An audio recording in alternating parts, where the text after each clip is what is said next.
Muita gente tem que ser demitida na NBA por deixar o Dalton Knecht passar no draft. Tudo que o Lakers precisava era de um atirador de elite para capitalizar em momentos como esse, onde 3 marcadores são atraídos pela aura de LeBron James para impedir a infiltração dele. Agora eles têm esse cara.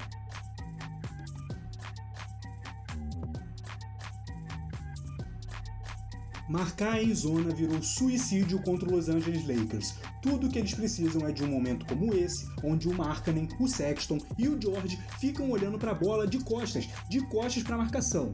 Agora o Cam Reddish pode cortar para o dunk spot, abrindo o corner para o Knecht e atraindo o Reeves para o wing. Você precisa estar de costas para a baseline. O Sexton deveria estar um passo atrás e com o corpo virado, de uma forma que ele conseguisse ver tanto a ação com a bola quanto a marcação.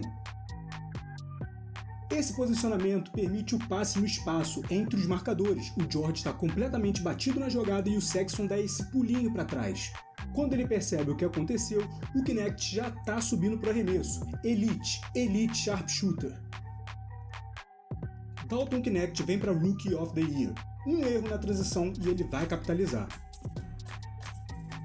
Filipowski, em vez de correr para a defesa, vem tentar um gamble. Para que tentar um gamble? Volta para a defesa. Se você avançar, o Lakers vem na transição com você atrasado e o Collins caído no chão. Não, ele tenta o roubo no D-Low. O Reeves já percebeu a vantagem que você deu e sabe que se correr no meio vira 2 contra 2. Então ele vai na direção do Jordan Clarkson para ocupar o defensor e fazer um 2 contra 1. O Reeves para na wing e o outro, que é o Dalton Knecht, pode ir pro corner ou fazer a infiltração, porque o Keyonte George vai ter de dar combate no D-Low. Se não, é o D-Low quem vai ter o caminho livre. O Reeves desacelera aqui para forçar uma decisão do Jordan Clarkson, e o Dalton Knecht infiltra pelas costas e sobe para dunk. Marcação em zona, drop coverage, nada disso mais funciona com os Los Angeles Lakers. Alguém me explica por que o Eubanks está fazendo um drop coverage? O Markkanen já ficou para trás, ele não tem como fazer ice na screen do AD, troca. O Markkanen tem tamanho para dar combate ao AD, e mesmo se o roll for mais rápido, é só uma cesta de 2, não se permite mais que os Lakers arremessem para 3. Não, é claro que ele não troca. O Markkanen vai ter de correr atrás do Knecht e o Eubanks ainda tem de ajudar porque o corredor ficou exposto. Agora, mesmo que o Markkanen conseguisse, ele não tem como acompanhar o Knecht, porque o Eubanks está ali ocupando o espaço dele. O Dalton erra a bandeja, mas o Eubanks perdeu a capacidade de fazer o box out e permite o rebote ofensivo porque ele estava em drop coverage lá no começo da jogada. Olha a diferença de movimentação dos dois times. Knecht sai do corner no weak side para fazer uma screen pelas costas para o Cam Reddish cortar. Isso faz o Sexton hesitar por um segundo sem saber se o Reddish vai ficar livre e ganha tempo para o Knecht correr para receber o passe lá na linha de 3. De novo o Eubanks fica olhando enquanto o Sexton dá de cara na screen do Davis, fecha. Se você fechar, o Sexton atrasa o roll e tem o Collins lá atrás para impedir o AD de fazer a bandeja livre. Se você no mínimo contesta, pode ser que ele erre o arremesso e você consegue voltar para o rebote. Mesmo aberto, o Knecht acaba errando, mas isso mostra que o Knecht pode não ser o jogador mais atlético, habilidoso ou do mais alto QI, mas contanto que ele continue se movimentando e causando confusão nas defesas, o Lakers com certeza vai continuar dando a bola para ele livre. E esses open looks podem ser o que vai transformar o Lakers de um time de play-ins para um time topo de tabela. Aqui o Dalton olha pro lado oposto da quadra e vê que não tem ninguém lá, além do pivô de Utah, que nesse caso é o Filipowski. Ele começa a cruzar para ocupar a linha vazia e a defesa de Utah comete um erro de comunicação. O Zeng diga pro colher que tá na defesa para cobrir o Reeves e começa a cruzar junto do Knecht. Mas ele para no meio do caminho, acreditando que o Filipowski vai cobrir a corrida do Knecht, e acaba que nenhum dos dois desce para impedir o contra-ataque. Knecht teve 3 anos de college. Isso faz ainda mais importante para os Lakers. Ele tem experiência suficiente para entender que aquela linha aberta lá atrás o deixaria agora aberto e atraindo o pivô pro perímetro, ou com uma linha direta para a cesta.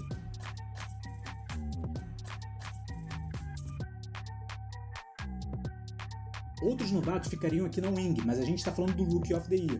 Créditos ao J.J. Redick por implementar o weak side movement, algo que não tinha no ano passado com Darvin Ham. O Vincent não fica parado no corner. Isso não só empurra o Collins para dentro do garrafão, como abre caminho para o Knecht. Vincent vai em direção ao colher e encosta nele pelas costas. É suficiente para fazer o colher relaxar e esquecer completamente que está jogando e não assistindo.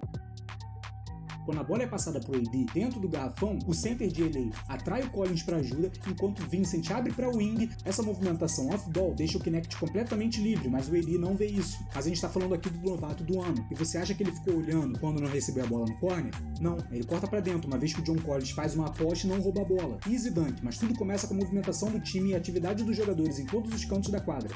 Esse é o mesmo princípio que vai permitir ao Knecht fazer o sleep nessa off-screen pro LeBron e receber livre para 3 no corner oposto em menos de 5 segundos. segundos. O Reddish entrega a bola para o Reeves e se direciona ao corner enquanto a screen acontece.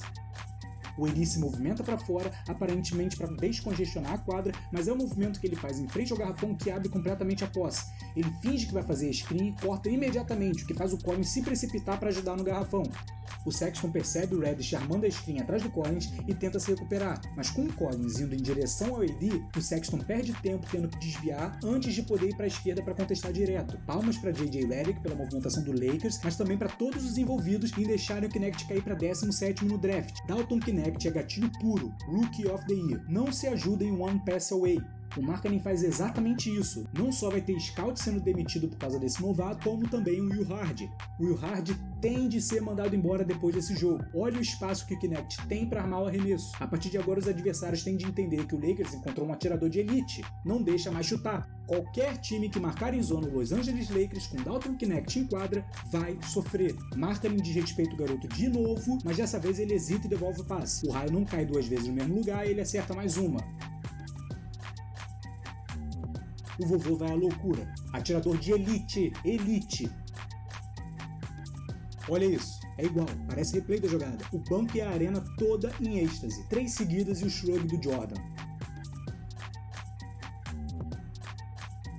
Achou que ele era só spot-up? Que tal off the dribble então?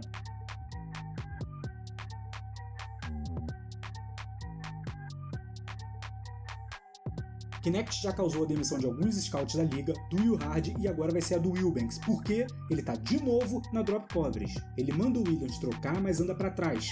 O Coloco tem liberdade para fazer screen pro Christie.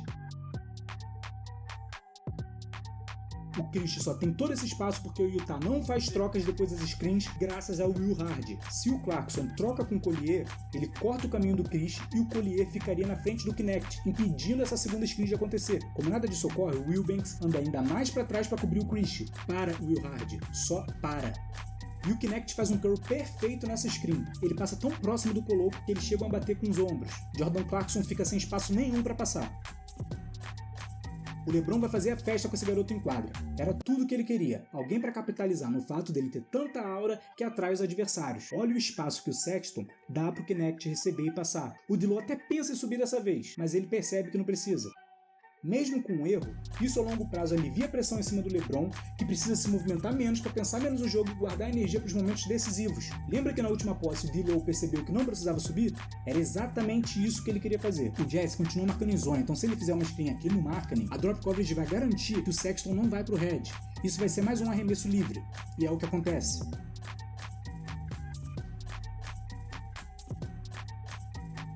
Mais uma vez o efeito J.J. Redick no off-ball movement. D'Lo percebe que está ocupando espaço vazio para a progressão do LeBron, cruza em direção ao weak side. O George se enrola com essa zona horrorosa em vez de ficar no perímetro, que deixa o AD livre para cortar, então o Markkanen não pode seguir o D'Lo pro perímetro, o que deixa o Sexton sozinho com 2.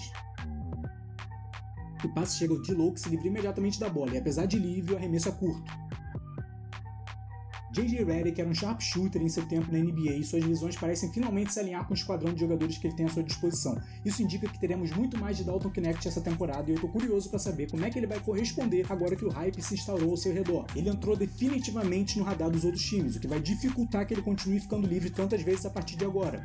Um lado negativo é que, pelos poucos exemplos que a gente tem, ele já se mostrou que não é um bom defensor ainda. Isso é normal para um novato, mas não deixa de ser um ponto a ser explorado pelos adversários nos jogos futuros. Eu tô pensando em fazer um vídeo sobre outro novato que vem se destacando, Jared McCain, do 76ers.